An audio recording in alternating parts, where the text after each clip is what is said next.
Le journal d'Anne Frank.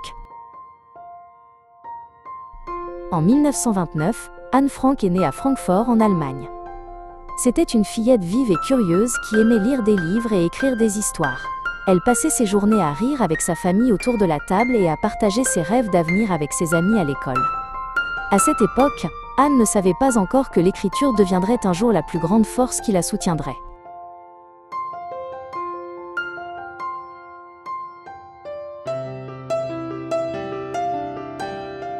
En 1933, lorsque Hitler arriva au pouvoir, la discrimination et les persécutions contre les Juifs commencèrent.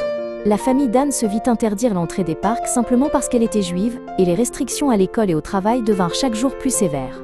Des panneaux rejetant les Juifs apparurent dans les rues, et les regards des gens se firent de plus en plus froids. Anne ne comprenait pas pourquoi elle était traitée différemment, non pour ce qu'elle était, mais simplement parce qu'elle était née.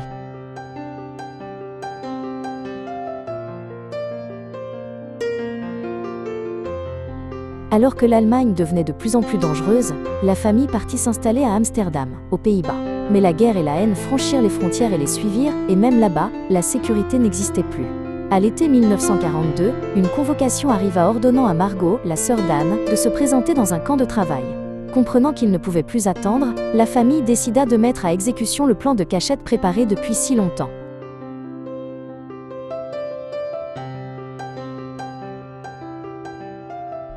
Derrière une porte déguisée en bibliothèque apparaissait un espace étroit et sombre.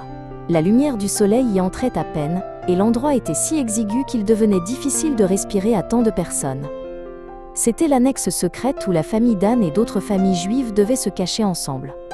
Dans ce grenier, Anne commença une longue vie coupée du monde.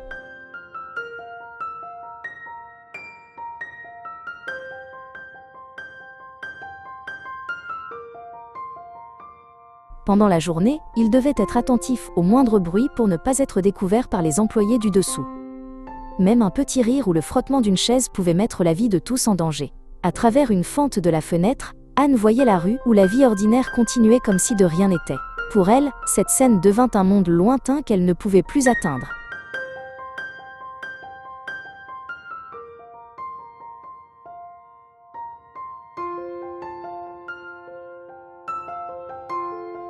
En 1942, pour son 13e anniversaire, Anne reçut un journal à carreaux rouges. Elle le nomma Kitty et commença à écrire comme si elle parlait à sa meilleure amie. Le journal devint le seul endroit où elle pouvait confier honnêtement des pensées et des sentiments qu'elle ne pouvait dire à personne d'autre. En écrivant, Anne sentait clairement son cœur s'alléger.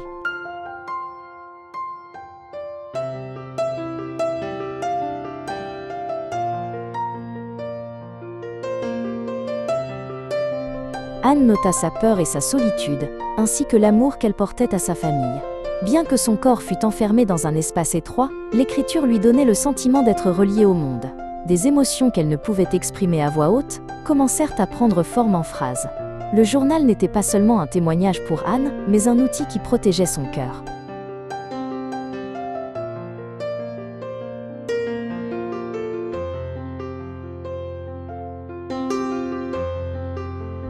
Anne écrivit avec sincérité les moments où elle fut blessée et déçue par les autres.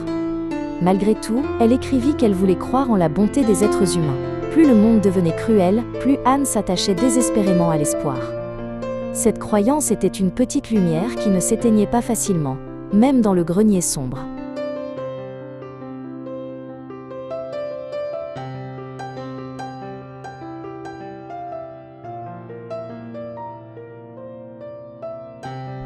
Anne écrivit souvent dans son journal son rêve de devenir écrivaine ou journaliste.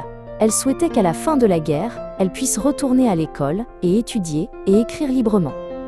Bien qu'elle fût enfermée dans un espace étroit, ses pensées et son imagination se tournaient toujours vers l'avenir. Les rêves étaient quelque chose qu'aucun mur ne pouvait totalement emprisonner.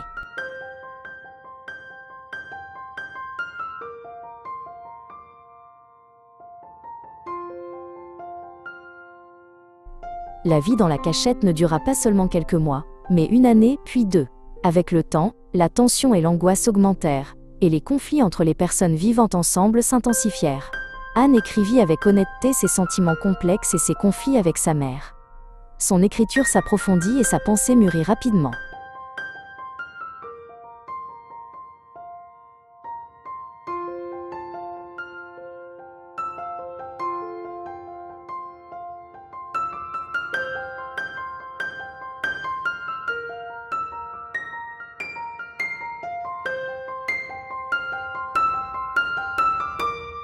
Anne regardait souvent le ciel à travers une petite fente de la fenêtre.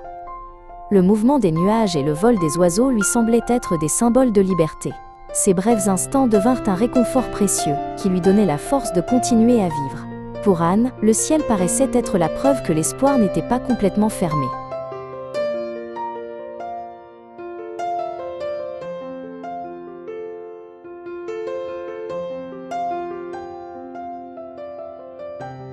En 1944, le silence de la cachette, qui avait duré plus de 2 ans, fut soudainement brisé. Quelqu'un les dénonça, et la police secrète nazie fit irruption dans l'annexe. L'espace caché derrière la bibliothèque fut révélé, et tous ceux qui s'y trouvaient furent arrêtés. Le journal d'Anne resta éparpillé sur le sol.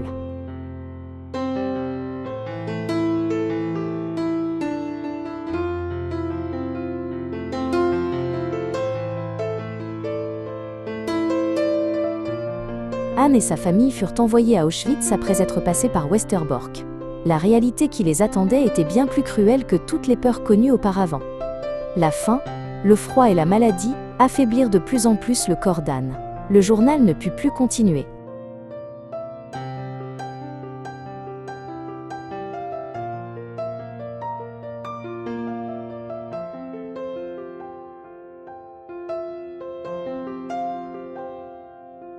Au début de l'année 1945, Anne Frank s'effondra malade dans le camp de Bergen-Belsen. Il y avait très peu de nourriture et presque pas de médicaments, et beaucoup de personnes furent abandonnées au froid et à la maladie. Anne contracta une épidémie, et perdit peu à peu ses forces sans recevoir de soins appropriés. À l'âge de 15 ans, sans sa famille ni ses écrits à ses côtés, elle s'éteignit silencieusement.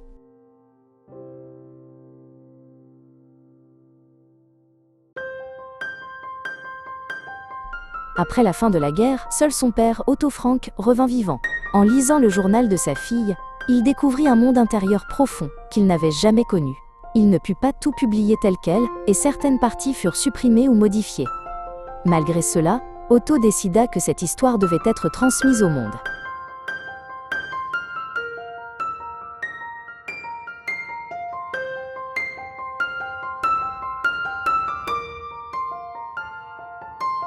Le journal d'Anne ne contenait pas seulement la guerre, mais aussi la confusion et les bouleversements émotionnels de l'adolescence. Elle écrivit avec sincérité sur les changements de son corps et ses conflits avec sa mère. Ces passages intimes ne furent pas publiés lors de la première édition. Ils montrent pourtant clairement à quel point Anne était une écrivaine sincère et authentique.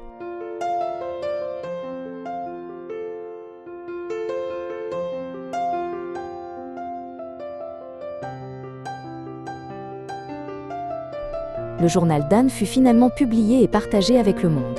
Le témoignage personnel d'une jeune fille devint un document historique révélant les horreurs de la guerre. À travers le temps et les frontières, d'innombrables lecteurs furent profondément touchés par ces mots. La voix d'Anne continue d'être lue encore aujourd'hui.